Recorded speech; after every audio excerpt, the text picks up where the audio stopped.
오늘 저는 마가복음 2장 13절에서부터 17절까지 있는 말씀을 가지고 나를 따르라 하는 주제로 같이 말씀을 나누고자 합니다. 제가 말씀 들어가기 전에 시를 하나, 기도문입니다. 기도문을 하나 읽어드리도록 하겠습니다.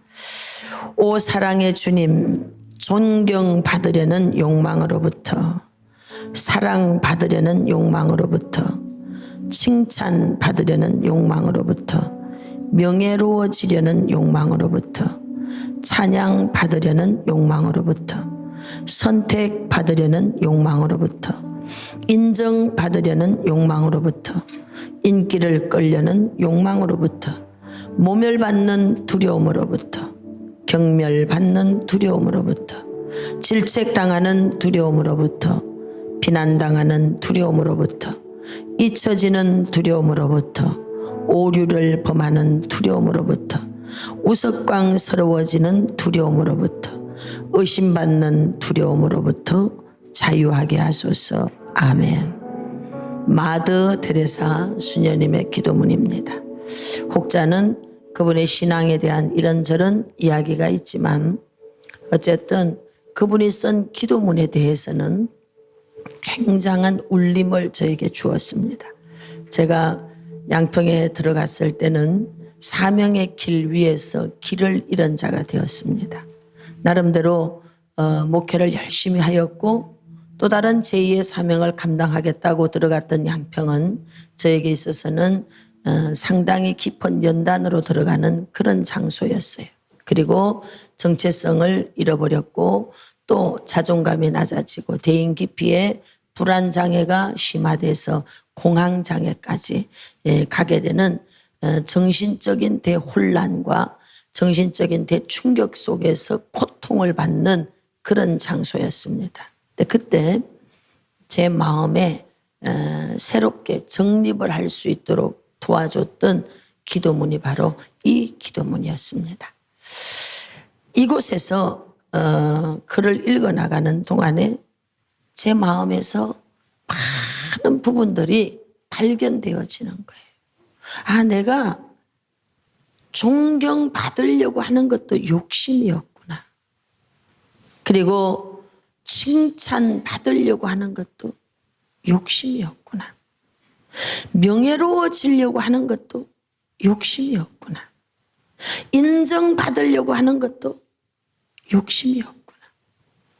인기를 끌려고 하는 것도 욕심이었구나. 성경은 말하기를 완고한 것은 사신 우상에게 절하는 것과 같다. 고집이 센 것도 우상이라고 하였고 그 다음 탐욕에 대하여서 탐심은 우상 숭배니라 하고 명확하게 이야기를 했습니다. 내가 이 일을 왜 겪고 있는가에 대한 수많은 갈등을 하면서 정신적인 문제와 내 감정의 문제들을 해결하기 위해서 답을 찾아가고 있는 중이었습니다. 수많은 책들을 뒤적거리고 기도하고 성경을 읽고 도대체 내가 왜 이런 일을 겪어야 되는 거지? 내가 20대부터 부름을 받아서 주님만 바라보고 왔는데 내가 40대 중반이 돼서 끝도 없는 나락으로 떨어지는 이 고통 속에서 누구도 나를 도와줄 수가 없는 바깥에 보이는 외상이라면 가서 수술을 하든지 약을 바르든지 치료약이 나올 수가 있는 거예요. 이거는 눈에 보이는 외상이 아닌 내상으로 그것도 드러내놓을 수가 없어. 엑스레이 사진, MRI 이런 걸 찍어서 나올 수가 없는 마음의 병을 앓고 있었던 거예요. 누구도 저를 도와줄 수가 없는 거예요. 도대체 뭐가 문제일까 하면서 찾아갈 때 우상 숭배가 얼마나 큰 죄라는 것, 우상 숭배가 얼마나 지독한 것인 것을 성경에서 3, 4대까지 쫓아가면서 신명기 28장 15절 이하에 쫓아가면서 저주하겠다고 한 그런 말씀들이 배부를 찌르는 겁니다. 그러면 내가 도대체 어떤 우상을 섬기고 있었을까? 형상의 우상을 버린 지는 오래되었습니다. 그런데 내가 지금 도대체 무슨 우상을 섬기고 있다는 것일까? 라고 찾아갈 때 마음의 상처와 함께 제가 이런 욕망이 있다는 것을 발견하게 됐어요. 존경받고 싶었고, 사랑받고 칭찬받고, 명예로워지고 싶었고, 인정받고, 이게 우상숭배라고 하는 것을 처절하게 깨닫게 됐습니다. 그리고 제 내면의 감정에 들어가 보니까 제가 두려워하는 거예요. 도대체 내가 뭘 두려워하고 있을까? 불안이라고 하는 것은 두려움인 것이에요. 도대체 내가 뭘 불안해하고 뭘 두려워하고 있을까? 하고 들어가 볼 때 오늘 마더 데레사의 기도문 속에는 이런 내용들이 있는 거예요. 모멸받는, 이 부분에 대해서 모멸받는 거, 사람들 앞에서 무시당하고 수치당하고 치욕을 겪게 되는, 이것이 싫다 정도가 아니고 두려움으로 오게 되는 거죠. 내가 이 두려움을 갖고 있었구나. 경멸받는, 사람들로부터 무시당하는, 그리고 책망받는. 너 왜 그렇게 살았니? 목사님 왜 그렇게 하셨어요? 목사님 이렇게 하면 된다고 했잖아요. 근데 되는 게 뭐가 있습니까? 왜 그렇게 하셨습니까? 질책당하는 이런 두려움들, 비난당하는 것. 그 현실의 자리가 저는 사람들로부터 잊혀져 가고 있더라고요. 제가 그곳에 들어가기 전까지만 해도 저는 나름대로 유명한 사람이었습니다. 서울 송파에서도 목회를 아름답게 했고 많은 부흥이 있었고 많은 사람들이 왔습니다. 그리고 전국의 부흥회를 가도 제가 가는 부흥회는 늘 사람이 가득 찼습니다. 제 이름만 걸면 다 사람들이 몰려왔어요. 근데 신기한 건요, 양평에 들어갔는데 어쩌면 그렇게 약속이 난 것처럼 제 이름을 걸었는데 아무도 오지 않는 거예요. 물론 뭐 한둘은 오죠. 그래서 찾아낸 방법이 외국 사역자들을 그곳으로 불러들인 거예요. 제가 그 또한 은혜였다는 것을 지나고 나서야 해석이 되지만 그때 겪었던 단절, 거절, 군중으로부터 거절당하는 아픔. 이게 뭐지? 그전엔 내가 이름만 걸어도 사람들이 와! 목회를 하는데 제 부교육자들은 잘 알고 있어요. 광고 안 해도요, 교회에 제가 없으면 쥐죽은 듯이 조용합니다. 광고 안 해도요, 제가 들어와 있으면 교회가 막 시끄러워져요. 이것은 우리 부교육자들이 다 압니다. 왜? 우리는 신정 통치를 받는 교회가 되어져 있기 때문에 성령의 흐름 속에서 자연스럽게 성령님이 그렇게 하는 거예요. 일부러 목사님 지금 어디 집회 갔습니다 이런 광고 안 합니다. 왜? 그러면 사람들이 안 올 거니까. 그런데 그런 광고를 안 해도 여러분 전화 한 통화도 안 온다는 거죠. 어쩌면 그렇게 약속이나 한 듯이. 그리고 말 안 해도 교회 안에 제가 앉아 있으면 막 교회가 시끄러워지는 거예요. 사람들이 오고 가고. 이런 일을 숱하게 겪으면서 저의 목회가 31년 차 여기까지 오게 된 거예요. 그런데 양평에 들어갔는데 제 이름을 걸었는데 안 오는 거예요. 지금도 여러분 간판을 가서 보시면 알겠지만 김노기 목사 크게 제 이름을 걸어놨습니다. 그런데 그때와 지금은 양상이 달라요. 지금은 제 이름으로 사람들이 모입니다. 그때는 제 이름을 수도 없이 내놓고 양평에 도배를 할 만큼 광고를 하는데 안 오는 거예요. 어느 정도였는가 하면 저의 제자가 설교를 합니다. 제가 설교를 합니다. 하루의 예배가 아침, 점심, 저녁 예배가 드려지니까요. 어머나 제가 설교할 때 사람들이 나가버려요.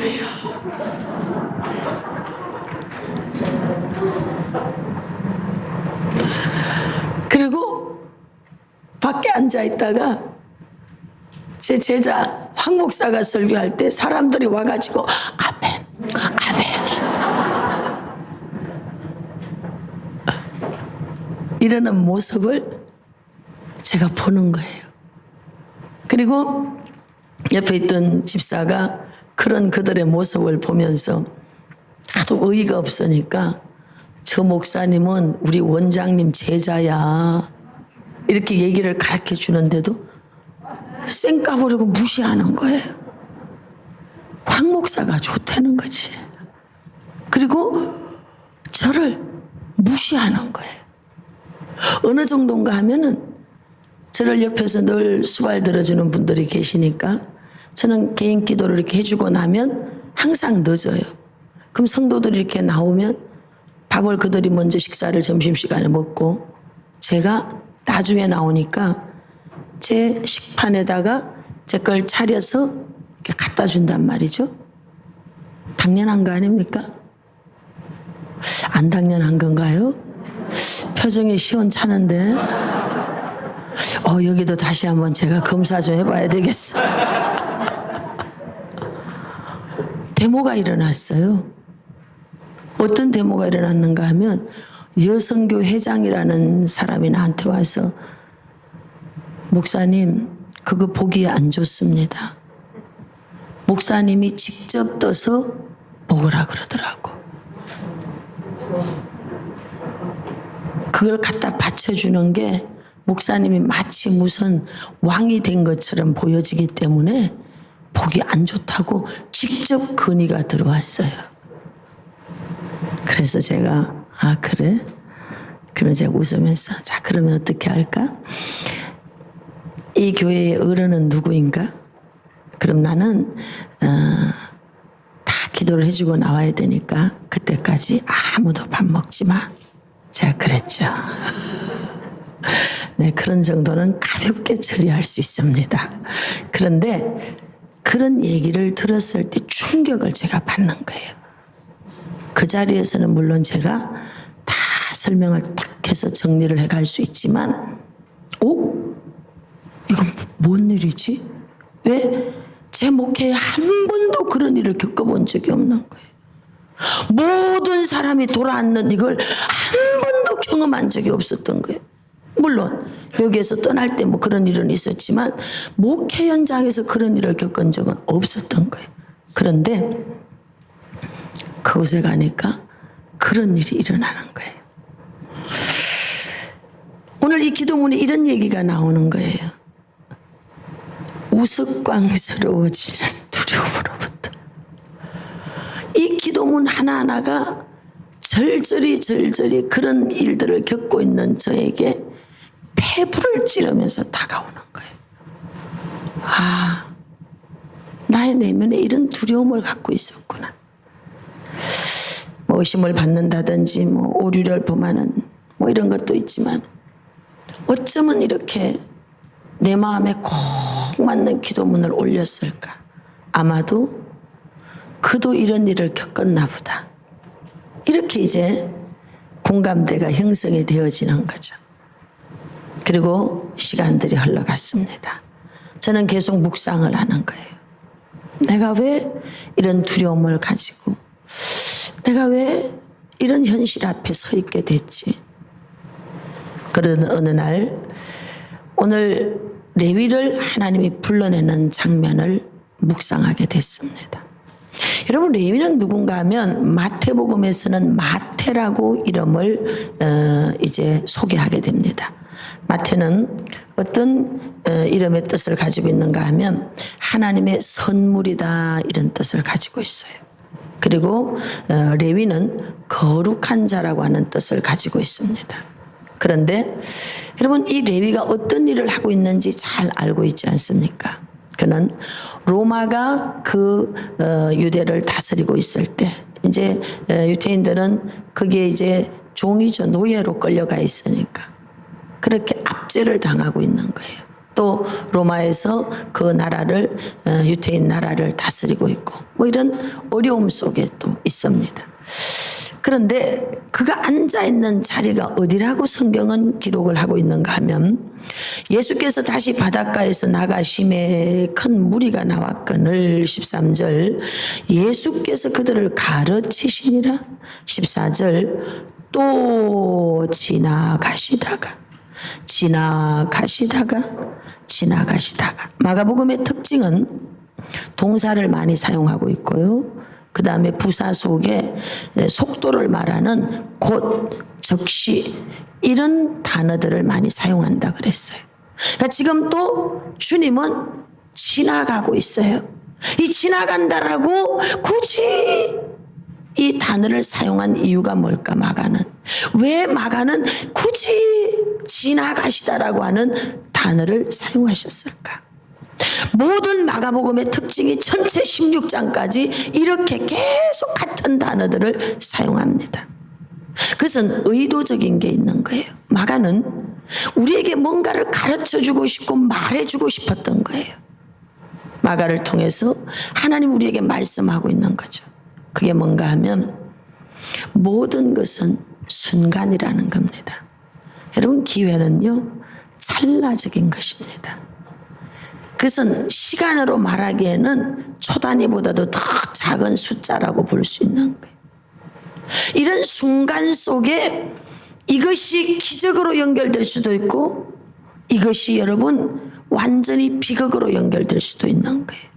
그 순간이라는 그 시간을 네가 어떻게 포착하고 그 순간을 어떻게 네가 잡느냐에 따라서 비극적인 인물이 될 수도 있지만 하나님 앞에 기억되고 인정되는 기적적인 인물이 될 수도 있다는 거죠. 기회는 지나가는 거예요. 기회는 길지 않아요. 짧은 순간 우리에게 기회가 다가옵니다. 그 짧은 순간 다가오는 것을 보고 내가 판단할 수 있는 것은 이것은 내게 축복이네. 이거는 내게 비극이네. 라고 판단할 수 있는 것은 평상시에 그가 갖추고 있는 지성이 있어야 되는 거예요. 지성은 판단과 분별력을 더 키워줄 수 있는 에너지원이 되는 거예요. 내가 아무런 지식이 없을 때는 이걸 해야 되나 저걸 해야 되나 판단할 수 없는 거죠. 지금 레위는 세관 그 자리에 앉아 있는 거예요. 지금 세금 거두는 자리에 앉아 있는 거예요. 근데 그러러 주님이 쑥 지나가. 야, 기가 막힌 시간 아닙니까? 그리고 주님의 눈에 그가 딱 발탁된 겁니다. 이렇게 말씀하는 거죠. 세관에 앉아 있는 것을 보시고 시편 1편 말씀해 보니까 복 있는 사람은 악인의 꾀를 쫓지 않고 죄인의 길에 서지 않고 오만한 자의 자리에 앉지 아니하고. 그러면 복 있는 사람이 어떤 사람인가 하면 늘 말씀드렸지만 하나님의 눈치를 살피는 자가 복 있는 자예요. 아버지 나 여기 앉아도 돼요? 아버지 나 여기 가도 됩니까? 아버지 나 이거 해도 됩니까? 이렇게 여러분 늘 하나님의 눈치를 살필 수 있는 자가 사실은 복 있는 자입니다. 그 눈치를 살필 때 분별도 하게 되고 자신이 해야 되는 일에 대해서 감당을 하게 되는 줄로 믿습니다. 그곳에 앉아 있었어요. 누가? 레위가. 그리고 주님이 말씀합니다. 나를 따르라. 레위 입장에서 이제 보겠어요. 마태복음에서는 마태라고 하나님의 선물이라고 하는 이름을 사용하지만 누가복음이나 또 마가복음에서는 레위라고 이름을 사용하게 됩니다. 여러분 레위라는 것은 거룩한 자고 어떤 부분에서는 여러분 지파를 말할 수도 있는 거예요.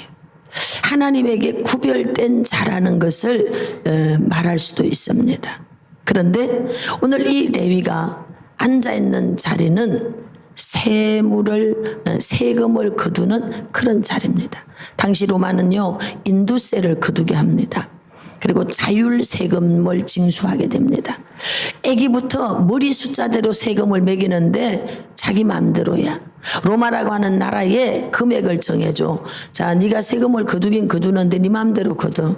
그러나 우리 로마에는 월 100만 원씩을 올려야 돼. 네가 1000만 원을 걷어서 900을 가져도 로마에서 뭐라고 하네. 왜? 자율징수기 때문에. 그래서 여러분, 당시 세무사로 있다는 것은 그 황금 알을 낳는 그 위를 갖고 있는 것과 똑같아요. 오늘 당장 돈이 필요하면 걱정 없어. 아무한테나 가서 너 세금 1000만 원 내 이렇게 때리면 되는 겁니다. 그냥 그의 입이, 그의 손이 그냥 돈을 체조하는 기계가 되는 거예요. 엄청난 자리에 지금 레위가 앉아 있어.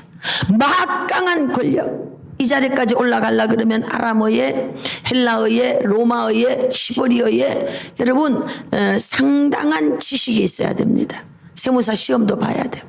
그러니까 이런 실력을 갖춘 자의 자리이기 때문에 자기 마음대로 돈을 주무르고 권력도 함께 따라갑니다. 돈이 있으면 권력이 있죠. 어떤 어려움이 있으면 로마 사람에게도 그냥 돈으로 줘서 주물럭거리면 다 해결되는 거예요. 어떤 일을 할 때 뭐 얼마라고 갖다 바치면 내가 봐줄게. 그냥 모든 권력은 그렇게 다 유지되어져 가는 거 아닙니까? 그러니까 이 자리는, 실무의 자리에 있는 이 자리는 굉장한 힘이 있는 자리입니다. 근데 레위는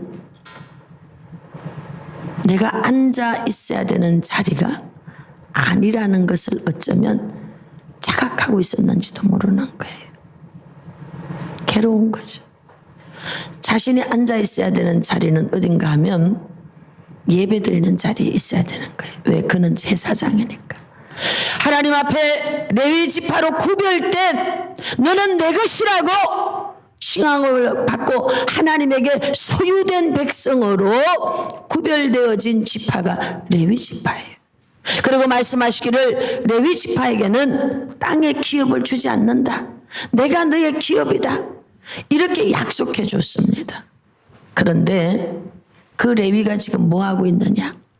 이스라엘 백성을 위하여서 예배를 드려줘야 되고 이스라엘 백성을 위하여서 모든 하나님 앞에 중보자로 서 있어야 되는 그가 하나님의 택한 선민 이스라엘 백성을 괴롭히는 자율 세금을 징수하는 권력의 주의봉을 들고 있는 그 자리에 자신이 앉아 있는 거예요. 아무리 돈을 많이 가지고 있어도 기쁘지 않은 거예요. 왜? 그가 앉아 있어야 되는 자리가 아니기 때문에 그렇습니다. 여러분, 자유라는 것은 저는 개인적으로 이렇게 생각합니다. 그저 내가 아침에 눈을 떠서 어떤 일을 하는데 내 발이 움직이고 내 손이 움직이고 이렇게 내 생각, 내 의사결정이 되어진 대로 내가 할 수 있다 라면 저는 이걸 자유라고 해요. 여러분, 공산주의라든지 어떤 억압 속에 있으면 옷 입는 것도 내 마음대로 못해. 모든 것에 내 의사결정이 반영되지 않아요. 그런데 자유는 내 의사결정대로 내가 할 수 있어. 이게 자유입니다. 이게 얼마나 여러분 그것이 좋은지 늘 그런 자유 속에 살고 있는 우리는 못 느끼지만 제가 북한 선교를 하고 있기 때문에 가끔 그런 분들을 만날 때가 있었어요. 요즘 못 만나지만 그분들 보고 그 체제에 대한 이야기를 이렇게 듣게 됩니다. 그러면 모든 것이 정해주더만 먹는 것도 입는 것도 뭐도 뭐 다 자유라는 게 없어. 내 의사 결정대로 할 수 있는 게 없는 거예요. 레위는 지금 세관에 앉아 있습니다. 그가 그 자리에 앉아 있긴 하지만 기쁘지 않았고 행복하지 않았을 거예요. 그는 자기가 서 있어야 되는 땅, 자기가 앉아 있어야 되는 자리, 이 부분에 대한 자유를 빼앗겨버린 거예요. 왜냐하면 사명을 망각했기 때문에. 제가 양평에서 내면적인 고통을 겪고 있으면서 답을 찾아가고 있습니다. 드디어 제가 발견했습니다. 내가 레위구나. 돈을 거두는 그런 관계는 아니지만 레위가 지금 자기가 앉아 있어야 되는 그 자리에 앉아 있지 않는 거예요. 그것으로 인한 내면의 충돌이 일어났을 겁니다. 엄청나게. 내가 레위구나.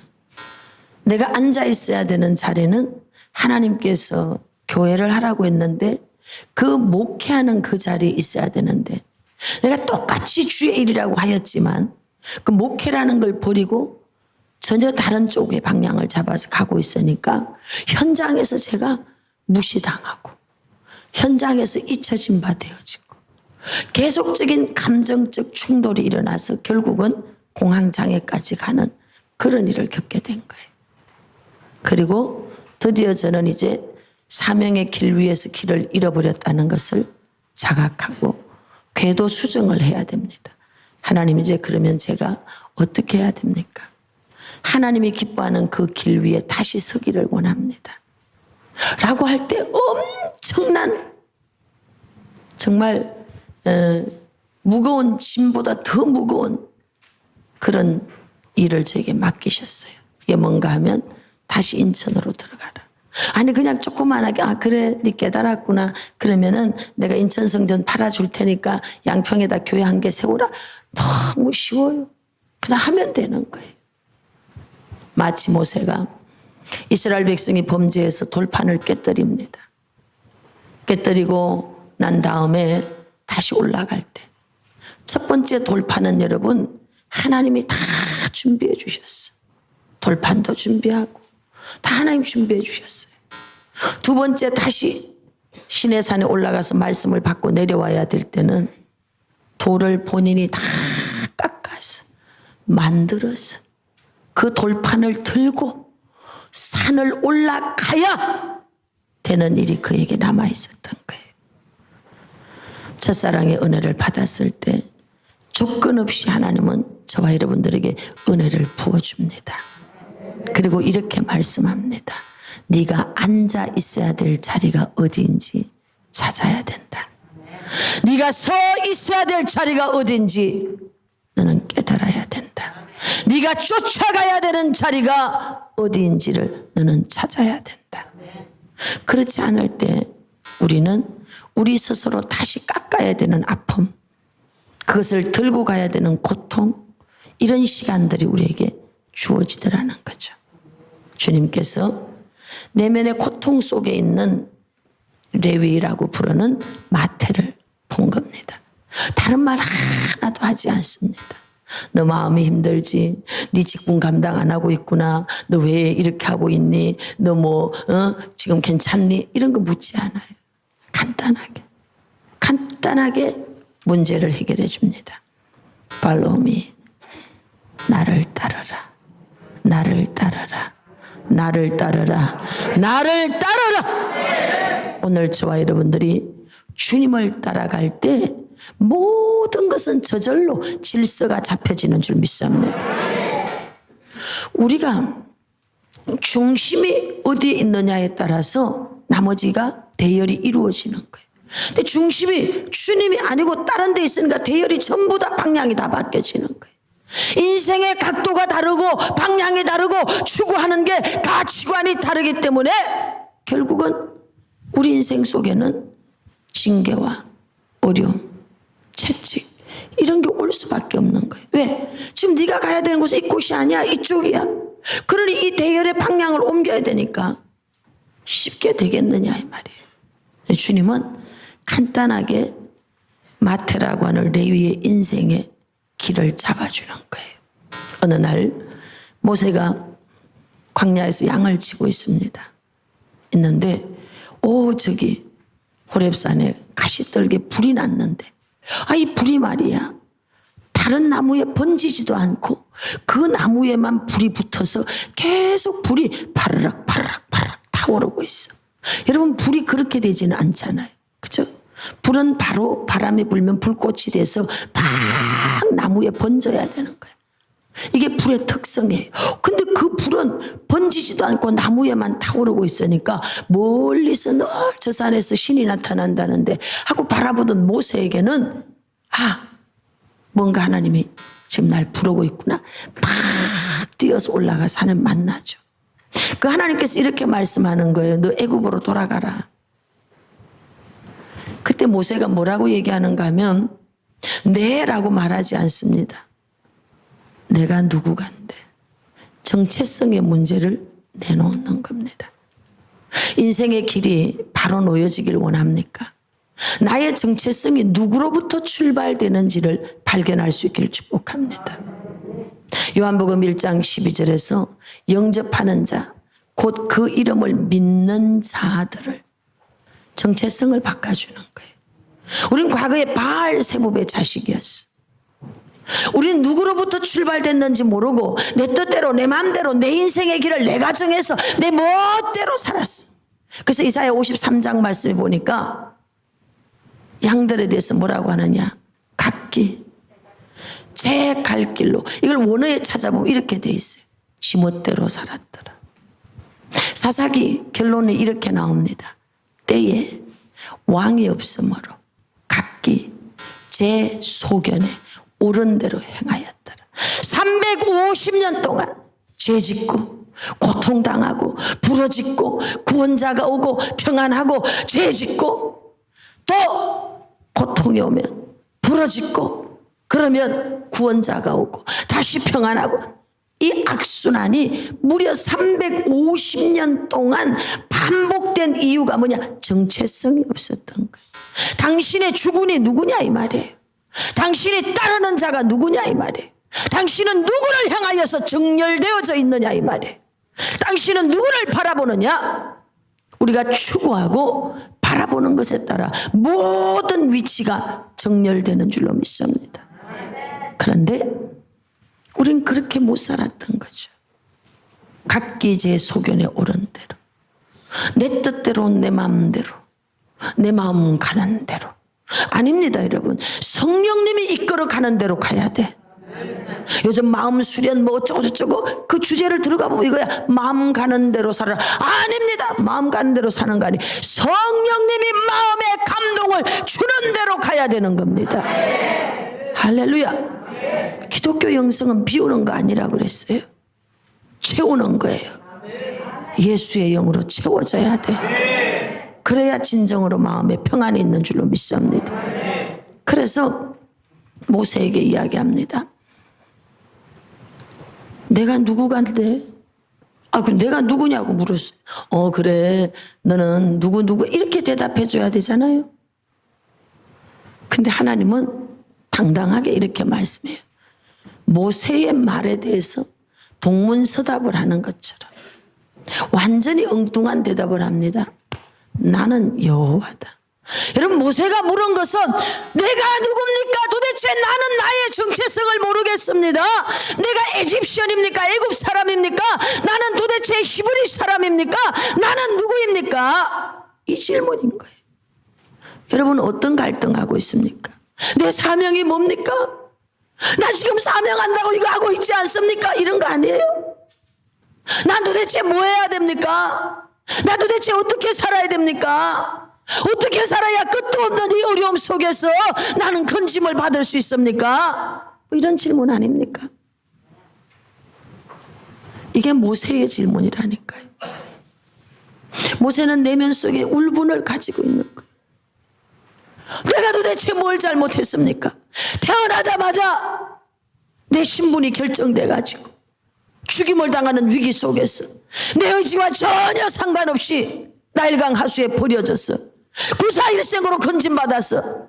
애굽에서 교육받고 살았는데 거기서도 내가 얼마나 무시당하고 어려움 당했는지 하나님 아시지 않습니까? 근데 이제 와서 뭘 어쩌라고요? 나보다 지도자 되려매요. 그래서 내가 40살에 일어나서 내 백성 한번 건져보겠다고 힘 한번 썼더니 내가 이제 도망자가 돼서 광야에서 애굽 사람만 지나가면 내가 쥐 죽은 듯이 조용하게 있어야 되고 내가 숨어 있어야 되는 기가 막힌 인생 속에서 내가 저 여자도 내가 같이 안 살고 싶은데 말이 통합니까? 뭐가 통합니까? 야생마 같은 저 여자고 내가 이래봬도 왕궁에서 왕자 교육을 받았는데 분위기도 안 맞고 지성도 안 맞고 도대체 안 맞는 저 여자고 내가 어떻게 살으라고 합니까? 그것도 내 의지였습니까? 다 되어진 거, 내 뜻, 내 의사결정 전혀 상관없이 다 이렇게 돼버린 거 아닙니까? 여러분, 이게 모세의 울분입니다. 오늘 여러분의 울분이 그렇지 않습니까? 여러분의 의사결정대로 된 거 뭐 있습니까? 그죠? 뭐 내 의사 결정대로 한 것 같았는데 보니까 전부 다 하나님 다 해놨더만 보니까. 그런데 그 마지막이라고 하는 임계점에서도 하나님 엉뚱한 대답해 줘. 막 그러자도 속이 부글부글 끓어오르고 있는데, 아니 나도 내 마음대로 좀 살고 싶었는데 내 마음대로 된 거 하나도 없잖아요. 당신이 다 끌고 갔지 않습니까? 뭐 이런 거거든. 그런데 하나님 또 이렇게 얘기해. 나는 여호와야. 아니 도대체 그게 무슨 대답이야. 내가 속이 터진다 그러는데 그래요. 너무 너 고생해. 이런 게 왜 돼야 될 거 아니야. 근데 성경 다 읽어봐요. 정말 위기에 처해 있는 자에겐 설명하지 않더라고. 욥기서 말씀해 보니까 욥이 얼마나 곤란해. 마누라도 막 욕하고 떠나버렸다니까. 새끼들 하루에 다 죽어버렸어. 종들도 다 떠나고 얼마나 비참한 지경에 있어. 근데 친구라고 믿었던 그 친구들이 와서 금식까지 해주는 것까지는 너무 좋지. 여러분들은 그런 친구도 없잖아. 그냥 너무 좋아. 그런데 도와주겠다고 왔던 그 친구들이 막 심장을 파헤쳐버려. 지푸라기라도 짚고 싶은 그런 욥에게 막 갖다 밟아버리는 거지. 얼마나 힘들겠어. 견디다가 드디어 막 욥이 막 울분이 터져갖고 말하려고 하는데 하나님이 꽝꽝꽝꽝꽝꽝 그러면서 욥이 말도 못하게 막 네가 아냐 이러면서 대우주의 신비를 갖다가 들어 부어버리는 거예요. 무슨 얘기예요? 내가 주권자다. 네가 나를 주권자로 인정하고 있느냐? 네가 나를 주권자로 인정하고 있느냐? 네가 나를 주권자로 인정하고 있느냐? 네가 왕이 되었고 네 스스로 결정하였고 네가 주권자인 줄로 그렇게 살지 않았느냐? 하나님 우리에게 말하고 있는 거예요. 이제는 나에게 순복해라. 나는 여호와다. 내가 너를 지었다. 내가 너를 목적 가운데 너를 창조했다. 나는 약속을 지키는 자다. 그게 그 모든 의미가 여호와라는 그 의미 속에 다 담겨져 있는 거예요. 거기에서 모세가 순복하는 것입니다. 오늘 레위가 세관에 앉아 있습니다. 그 세관에 앉아 있는 레위에게 주님 아무 말도 안 해요. 여러분 이 그림이 좀 그려져야 되는데 저는 이 부분에서 그 주님의 사랑 때문에 난 통곡했어.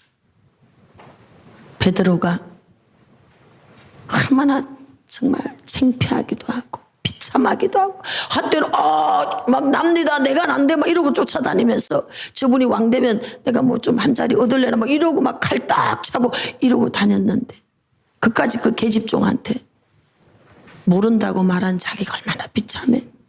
그렇게 말하는 그 마지막 주님하고 눈이 부딪혔단 말이죠.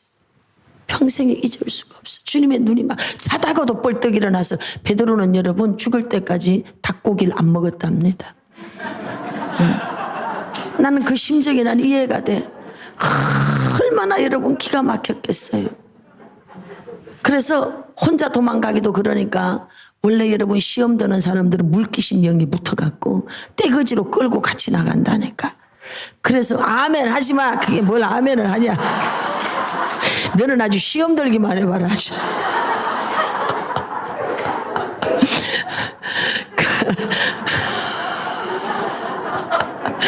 그 베드로가 5명을 끌고 디베라는 갈릴리 호수 한쪽 끝자리 기퉁이야.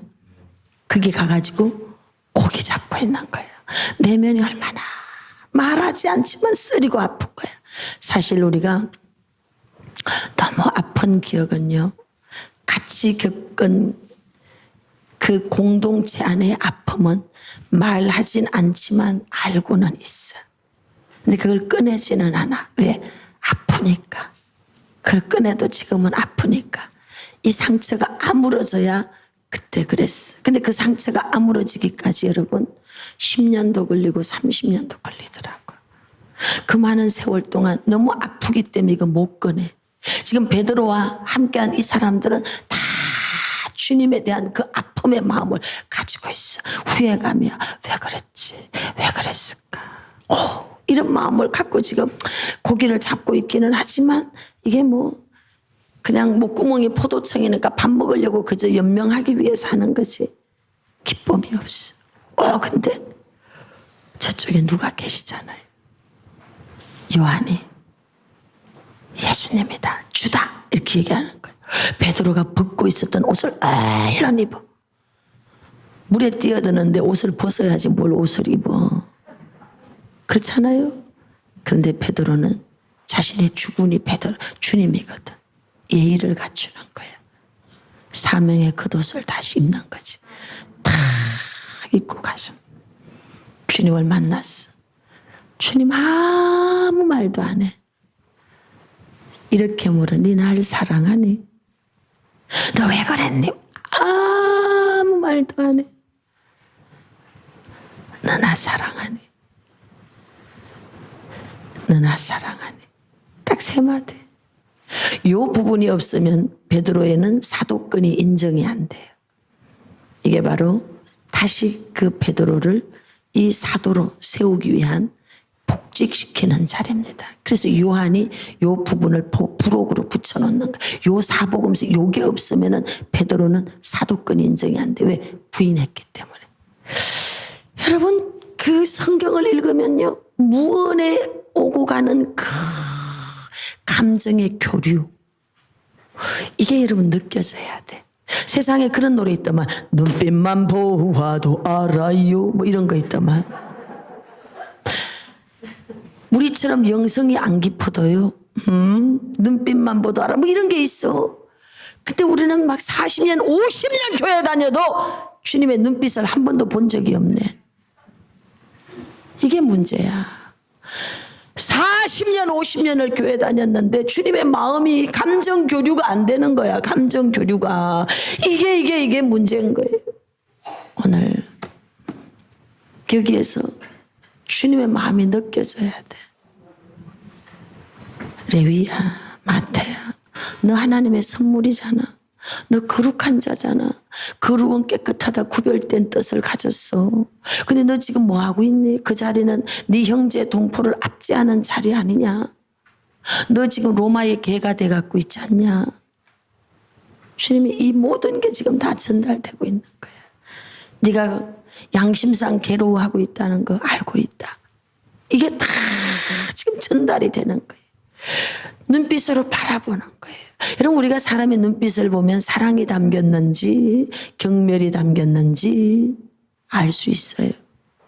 주님이 아마도 레위에게 지각한 긍휼의 눈빛을 보냈을 것 같아. 그리고 딱 한마디, Follow me. 그게 이런 약속이 담겨져 있어요. 넌 지금 네가 서 있어야 되는 자리, 앉아 있어야 되는 자리가 어딘지 몰라서 너는 고통받고 있지? 날 따라와. 그러면 네가 앉아 있어야 되는 그 자리를 가르쳐 줄게.